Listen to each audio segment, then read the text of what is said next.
জাতীয় বিশ্ববিদ্যালয়ের অধীনে অনার্স ভর্তি পরীক্ষার রেজাল্ট তুমি কিভাবে দেখতে পারবা? এই ওয়েবসাইটের তোমার কি পরিচয় আছে? এই ওয়েবসাইট দিয়ে তোমরা কিন্তু অ্যাপ্লাই করেছো, এডমিটকে ডাউনলোড করেছো, যাবতীয় সবকিছু, এবং এই ওয়েবসাইটে তোমরা এখন রেজাল্ট দেখতে পারবা। কিভাবে তোমরা রেজাল্ট দেখতে পারবা তার বেশ কয়েকটা নিয়ম রয়েছে, আমি তোমাদেরকে একটু দেখিয়ে দিচ্ছি। তোমরা দেখে নাও, যেহেতু পরীক্ষা দিয়েছো রেজাল্ট তো দেখতেই হবে। তবে অনেকেই একটু টেনশনে আছো রেজাল্ট কবে দিবে, রেজাল্ট কিভাবে দেখতে পারবো। মূলত রেজাল্ট প্রকাশ করবে জাতীয় বিশ্ববিদ্যালয় তাদের নিজস্ব প্রক্রিয়া, যার কারণে সময় লাগতে পারে। মানে এমন না যে 2-3 দিনে রেজাল্ট দিবে, তা তো বুঝতেই পারছো অলমোস্ট অনেকদিন হয়ে গেছে। এবং রেজাল্ট 12 থেকে 15 দিন, কোনো কোনো ক্ষেত্রে 20 দিন পর্যন্ত লাগতে পারে। এই ইনফরমেশনটা মাথায় রেখো। আর অনার্স ভর্তি নিয়ে সব আপডেটগুলো পেতে অবশ্যই আমাদের channel subscribe, Facebook page follow দিয়ে রাখো, কারণ এখানে সব আপডেটগুলো পাবা। তোমাদের ভর্তির A to Z সব গাইডলাইনগুলো পাবা, কারণ ভর্তির এখনো অনেক কিছু বাকি আছে। এখন এই রেজাল্ট তোমরা কিভাবে দেখতে পারবা খেয়াল করে দেখো। এই হচ্ছে তোমাদের ওয়েবসাইট।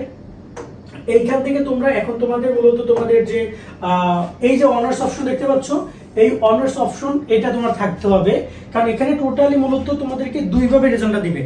দুইভাবে তোমরা তোমাদের রেজাল্টটা দেখতে পারবা। এখানে তোমাদের যে অ্যাপ্লিকেন্ট লগইন অপশন আছে, এই যে দেখতে পাচ্ছ ক্লিক হার, এখানে ক্লিক করতে হবে একবার।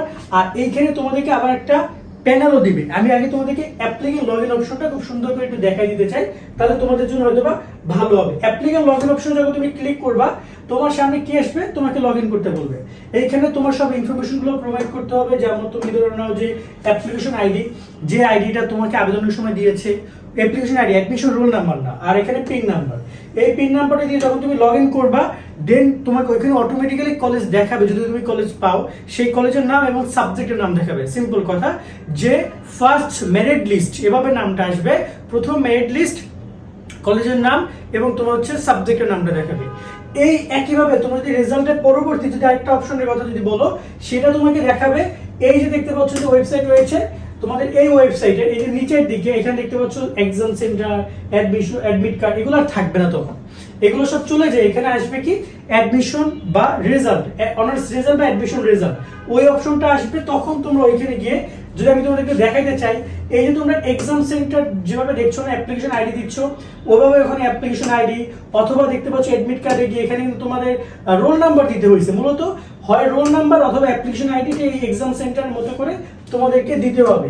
তোমরা যদি সেটা প্রোভাইড করতে পারো, তাহলে তোমার এখানে অটোমেটিক্যালি আবার রেজাল্ট শো করবে এবং কলেজের নাম শো করবে। যদি কোনো কারণে কলেজ না আসে, সেটা বলে দিবে সরি, বা কিছু একটা তারা বলে দিবে যে তুমি চান্স পাও না।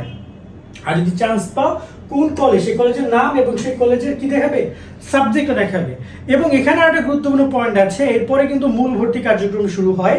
মূল ভর্তি কার্যক্রম শুরু হলে তোমাকে আবার এই যে দেখতে পাচ্ছ তোমাদের যে ওয়েবসাইট রয়েছে, মেইন ওয়েবসাইট, এইখানে তোমাদেরকে অ্যাডমিশন লগইন অপশনে যেতে হবে। ওকে, আমি যদি একটু দেখাই তোমাদেরকে আবার এই ওয়েবসাইট আসতে হবে। এইখানে কিন্তু অ্যাপ্লিকেশন যে তোমার হচ্ছে যে এই যে অ্যাপ্লিকেন্ট লগইন আসছে, এখানে ক্লিক আর অপশনে ক্লিক করে তোমাকে আবার লগইন করে ওইখানে গিয়ে একটা আবেদন ফর্ম বা ফাইনাল অ্যাডমিশন ফর্ম দিবে, সেই ফর্মটা পূরণ করতে হবে। তো এই ফর্মটা পূরণ করা তো এখন দেখাতে পারছি না, যখন রেজাল্ট দিবে আমরা তোমাদেরকে দেখিয়ে দিব।